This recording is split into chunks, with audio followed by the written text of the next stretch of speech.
Halo semua, kembali lagi di KVFA Institute. Nah, kali ini kita akan membahas lebih lanjut terkait dengan analisis wacana, dan pada kesempatan ini kita akan membahas tentang model penelitian analisis wacana.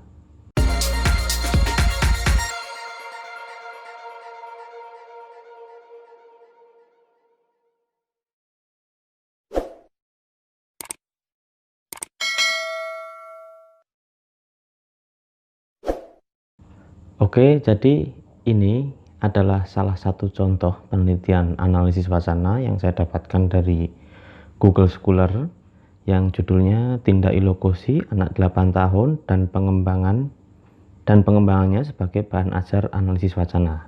Nah, ini adalah karya Sulistiawati dan diterbitkan di Jurnal Bahasa Sastra dan Pembelajarannya.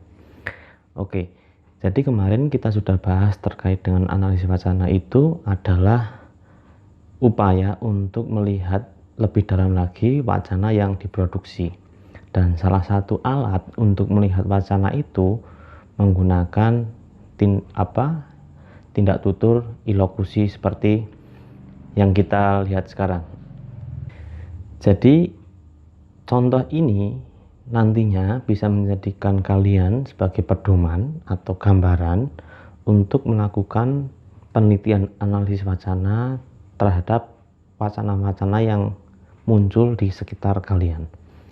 Nah, dalam hal ini analisis ilokusi itu digunakan untuk melihat wacana yang diproduksi oleh anak usia 8 tahun. Tujuannya untuk melihat apa wacana dari anak 8 tahun ini untuk proses bahan ajar analisis wacana. Nah, di sisi sebelah sini atau sini ya, nggak tahu ya, kanan atau kiri, tapi itu adalah salah contoh yang bisa kalian lihat jurnalnya. Itu dari judulnya kita bisa lihat bahwa objek penelitiannya itu adalah anak usia 8 tahun dan analisisnya adalah ilokusi, dan di sini nanti outputnya untuk melihat wacana yang diproduksi. Oke. Nah, bagian ini itu adalah bagian pendahuluan di dalam jurnalnya. Kalian mungkin bisa pause video ini untuk membaca secara detail terkait dengan pembahasan yang diproduksi di jurnal ini. Tapi ada 3 hal yang ingin saya highlight terkait dengan pendahuluan yang dibuat di jurnal ini. Yang pertama adalah pada pendahuluan ini itu menekankan pada objek penelitian sebagai dasar permasalahan. Jadi di bagian pendahuluan itu menerangkan terkait dengan objek penelitiannya, yaitu anak usia 8 tahun.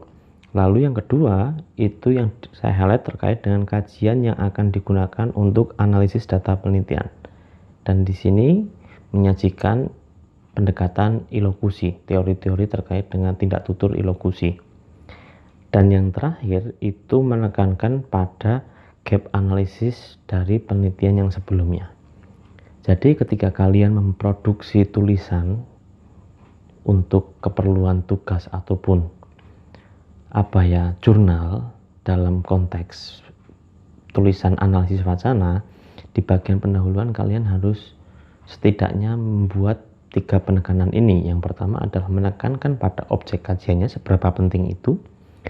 Terus kemudian kalian tekankan terkait dengan kajian yang kalian gunakan, yaitu tindak tutur ilokusi dan relevansi ilokusi untuk menganalisis wacana. Dan yang terakhir adalah gap analisis. Gap analisis itu seperti novelty, itu novelty, yaitu gunanya untuk melihat kebaruan penelitian yang kalian lakukan, bahwa penelitian yang kalian lakukan itu belum pernah dilakukan oleh peneliti-peneliti sebelumnya. Oke, jadi 3 hal itu yang menjadi utama dalam pendahuluan. Lalu yang berikutnya itu bagian metodologi atau metode. Dari jurnal ini yang saya highlight dari bagian metodologi atau metode penelitian itu ada dua. Yang pertama itu menjelaskan jenis metode yang akan digunakan, apakah kualitatif, kuantitatif, studi pustaka, atau fenomenologi, banyak, tergantung kalian mau meneliti pakai metode apa. Terus kemudian mengelaborasikan penggunaan metode dalam penelitian yang dilakukan. Jadi menjelaskan secara spesifik, secara jelas proses kalian melakukan penelitian, dari proses pencarian data, proses klasifikasi data, proses analisis data, bahkan sampai proses penyajian data.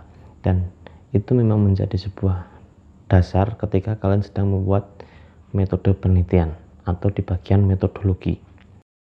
Lalu yang berikutnya itu terkait dengan pembahasan, dan di sini pembahasan saya bagi.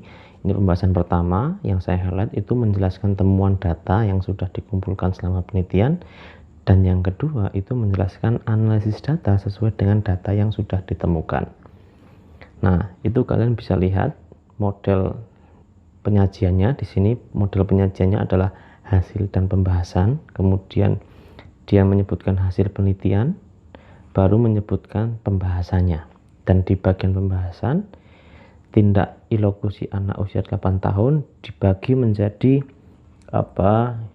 asertif, direktif, komisif, ekspresif, dan deklaratif.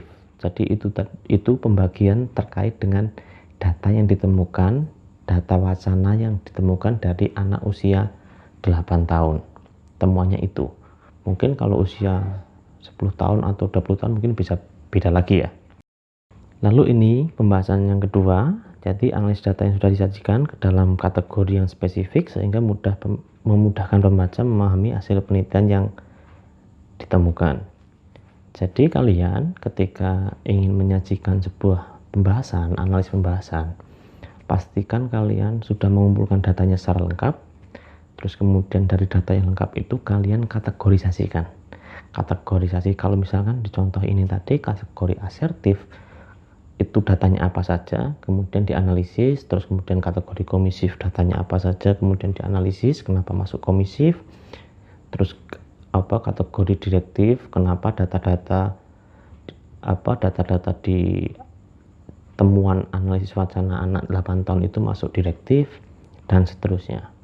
Jadi harus ada data dan analisisnya, dan klasifikasinya itu harus jelas. Oke, mungkin kalian bisa pause video ini lalu kalian coba baca sendiri.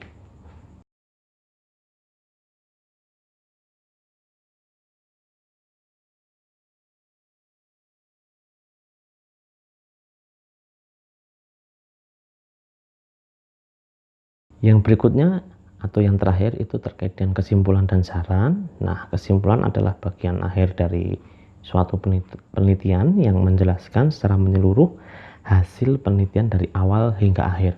Ini berbeda dengan abstrak. Kalau abstrak itu gambaran umum, kalau kesimpulan itu secara proses atau secara bukan proses sih, tapi secara hasil temuan itu seperti apa kalian simpulkan.